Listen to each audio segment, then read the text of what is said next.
மாண்புமிகு இந்நாள் முதல்வருக்கு இனிய மாலை வணக்கம் சார். உங்களிடம் ஒரே ஒரு கேள்வி.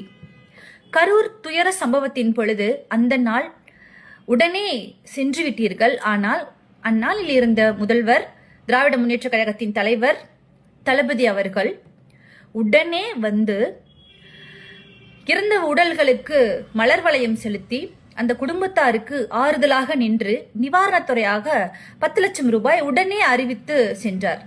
நீங்களோ சம்பவத்தன்று சென்றுவிட்டு 29வது நாள் வங்கிக் கணக்கில் 20 லட்சம் ரூபாய் வரவு வைத்து 30 நாள் கடந்தவுடன் அவர்களை நேரில் வரவழைத்து ஆறுதல் சொன்னீர்கள். காலில் விழுந்து அழுததாக கூட அந்த மக்கள் கூறியிருந்தார்கள். இதுவரைக்கும் சரிதான். ஆனால் 41 பேர் இறந்தவர்களின் குடும்பத்தில் அவர் தகுதிக்கேற்றார் போல் அரசு பணி என்று கூறியிருப்பது எந்த விதத்தில் நியாயம்?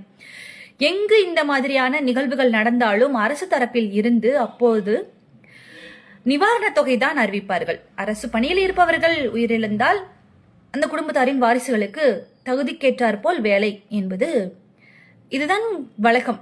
ஆனால் அப்பொழுது நீங்கள் தனிப்பட்ட ஒரு நபர், ஒரு கட்சியின் தலைவர், உங்களை பார்க்க வந்த கூட்டம் மேன்மேட் டிசாஸ்டர் என்ற ஒரு பெயரில் உருவான ஒரு சம்பவம். சொல்ல போனால் நீங்கள் தாமதமாக வந்ததுதான் அந்த ஒரு பேரிடருக்கு காரணம் என்பது அனைவரும் அறிந்த ஒரு செயல்தான். அதனால்தான் நீங்கள் மக்களை வரவழைத்து காலில் விழுந்து அழுக வேண்டிய காரணம் என்ன?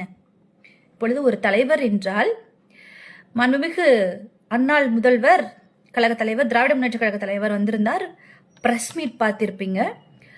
வருத்தம் தெரிவித்து, மிகவும் மனம் வருந்தி வருத்தம் தெரிவித்து நிவாரண தொகை அறிவித்தார். யார் காலில் எல்லாம் விழுந்து அழவில்லை. ஆனால் நீங்கள் மக்களை 30 நாள் கடந்த பிறகு வரவழைத்து காலில் விழுந்து அழுததன் காரணம் என்ன?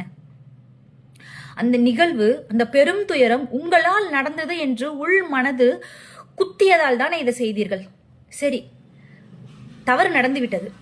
யாரும் உயிர் போக காரணம், இது செய்தால் உயிர் போகும் என்று யாரும் எதிர்பாராத ஒரு விதமாக நடந்ததுதான். எந்த ஒரு தலைவரும் மற்றவர்களின் உயிர் போகிறதுக்கு எந்த ஒரு ஏற்பாடும் செய்ய மாட்டார்கள். இதுதான் மனித இயல்பு, மனித தன்மை. ஆனால் மக்களிடம் மன்னிப்பு கேட்ட நீங்கள் ஏன், எதற்காக இதை திமுக தான் செய்தது, என்மேல் பழி போட்டீர்கள் என்று ஏன் கேட்கின்றீர்கள்? தவறு நடந்தது உண்மை, ஒரு துயரம் நடந்துவிட்டது, அதை தாங்க முடியவில்லை, நாம் தான் அதற்கு காரணம் என்று உள் மனது கூறியதால் தான் காலில் விழுந்தீர்கள். ஆனால் ஏன் அடுத்தவர்கள் மீது பழி போடுகிறீர்கள்? என் மீது ஏன் பழி போடுகிறீர்கள் என்று கேட்கின்றீர்கள். இப்பொழுது ஆதவ அர்ஜுன் சார் கூறுகிறார், தீர்க்க வேண்டிய கணக்கு ஒன்று இருக்கு. யாருக்கு சார் தீர்க்க வேண்டிய கணக்கு இருக்கு? எங்களுக்கு தான் சார் இருக்கு. கரூர் மக்கள் உங்களை பார்க்க வந்தது அப்படின்னாலும் இறந்தது கரூர் மக்கள், எங்க ஊர் மக்கள் இறந்திருக்காங்க. அவங்களுடைய வாழ்வாதாரத்துக்காக நீங்க கவர்மெண்ட்ல 10 லட்சம்னா நீங்க 20 லட்சம் கொடுத்தது காரணம் என்ன? உங்களால் தான் அது நடந்துச்சுன்றது உங்களுக்கு உள் மனசு குத்துனதுனால தான். 20 லட்சம் கொடுத்தா அமைதியா இருப்பாங்கன்றதுனால தான் 20 லட்சம் கொடுத்தீங்க. சரி, அவங்க வாழ்க்கைக்கு ஒரு ஆதாரமா இருந்துச்சு. ஓகே, போன உயிர் திரும்ப வர முடியாது. ஓகே, இதுக்கு மேலே கொடுக்க முடியாதுன்னா ஓகே, 20 லட்சம் கூப்பிட்டு வர வச்சு ஆறுதல் சொன்னீங்க. ஓகே, அரசு வேலைக்கு நீங்க படிச்சிருக்கீங்களா? மாண்புமிகு முதல்வர் அவர்களே, அரசு பணிக்கு நீங்கள் படித்துள்ளீர்களா?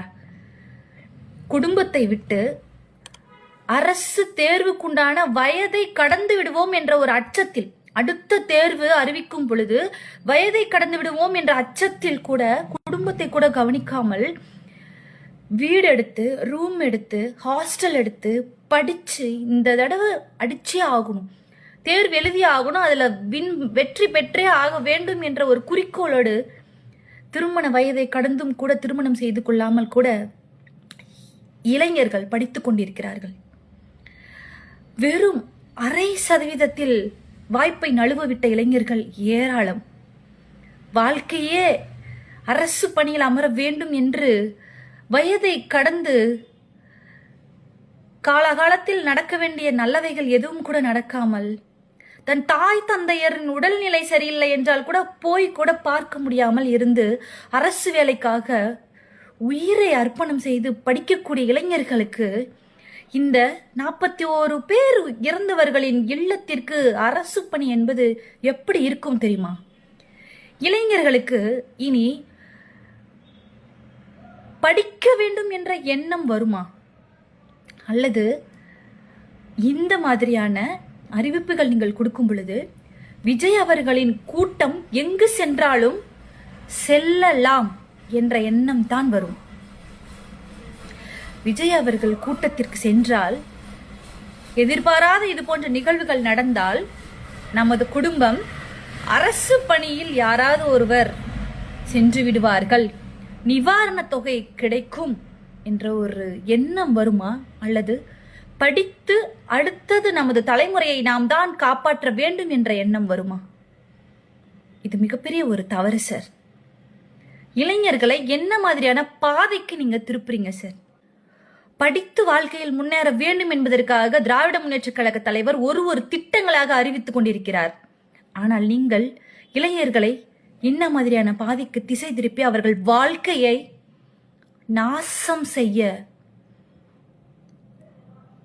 அறிவிக்கின்றீர்கள். எங்கள் ஊர் மக்களுக்கு அரசு பணி கிடைப்பது மகிழ்ச்சி தான், ஆனால் இது சரியானதா என்று மட்டும் இன்னொரு முறை சிந்தித்து பாருங்கள்.